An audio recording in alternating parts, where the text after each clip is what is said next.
London Spy is a fascinating series. It's a very different kind of spy thriller. It really has its own language and its own way of bringing all the characters to life.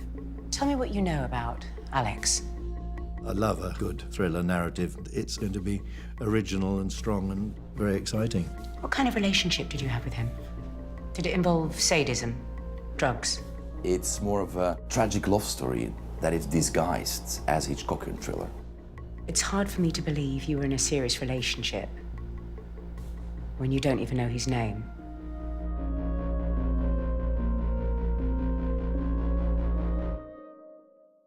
$765, take 3. What distinguishes London Spy from many other TV dramas is the writing. Lots of people think they have nothing to lose, but in my professional experience, they just haven't thought it through. It was something fresh, something new, and actually challenging as a director.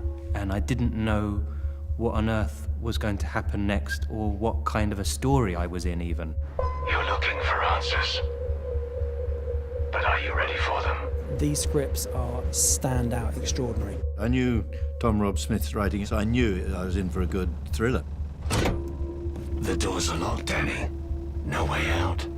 He writes in a way that captures bits of life in a very naturalistic and real way. I was always looking to do a contemporary, interesting, slightly unusual spy thriller set in London. We're not really in the world of MI6, and this is about an outsider, someone who isn't even aware their partner's a spy.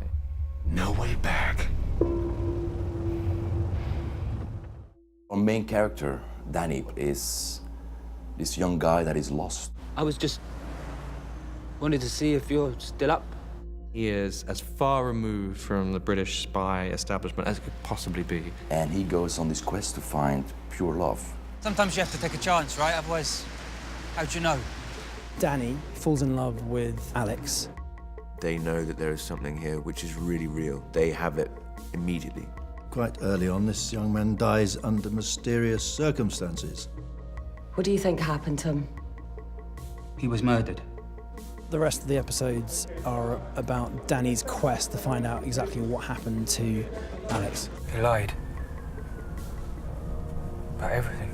He worked for MI6. He was a spy. I always wanted Ben Whishaw to play Danny.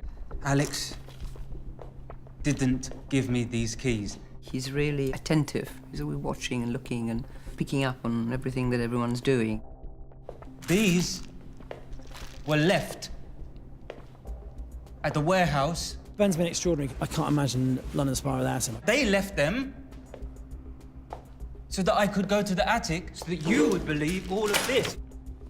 I play Scotty, who's an old friend of Danny's. Scotty has had some experience in the Secret Services. What can you tell me about the murder of Alistair Turner? He was able to help Danny sort out the after effects of this murder. You sure you want to continue down this road? Quite sure. It's, for me, one of the most emotional parts I've written. I was thrilled to have someone as amazing as Jim play it. What is this? Mistrust? He can inhabit vastly different people very lightly, very easily, with almost no effort, no force. Amazing. You trusted me with your life, but not now. Not with this. We said 5, take 2.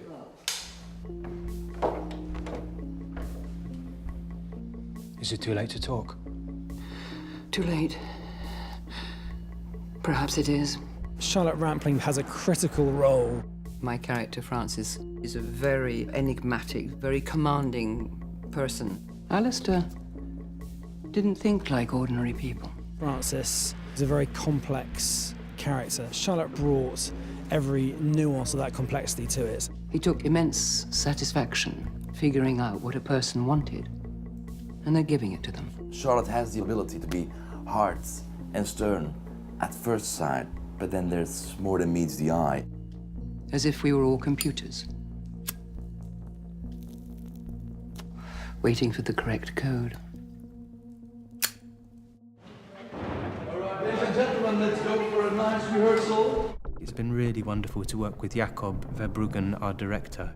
Jakob is a very energetic, visceral director. He knows exactly what he wants to do. He's got boundless energy. He's great with the actors. It's actually a very good balance for a director and an actor. Sort of feel you want to excel for him and try things. The visual style and the energy that he's brought is a defining quality of the series. The idea that Jakob presented me with was very much like an independent movie as opposed to a classic TV drama. We wanted to be a bit bolder and do things very much in single takes, and the lighting was just going to be not too elaborate, but still had to have its own beauty. There's a rawness to it and a reality. That's what's given it its energy, I think. 377, say 2.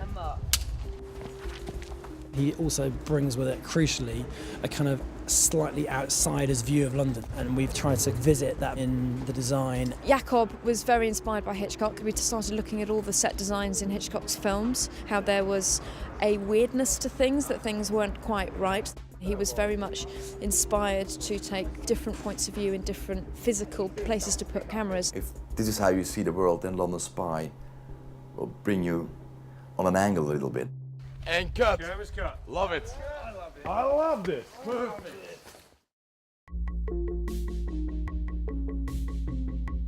There's something powerful about watching a character plunge into something very dark and painful. I'm not the one running out of time, Danny. Nothing's a given in this story. You're friending me.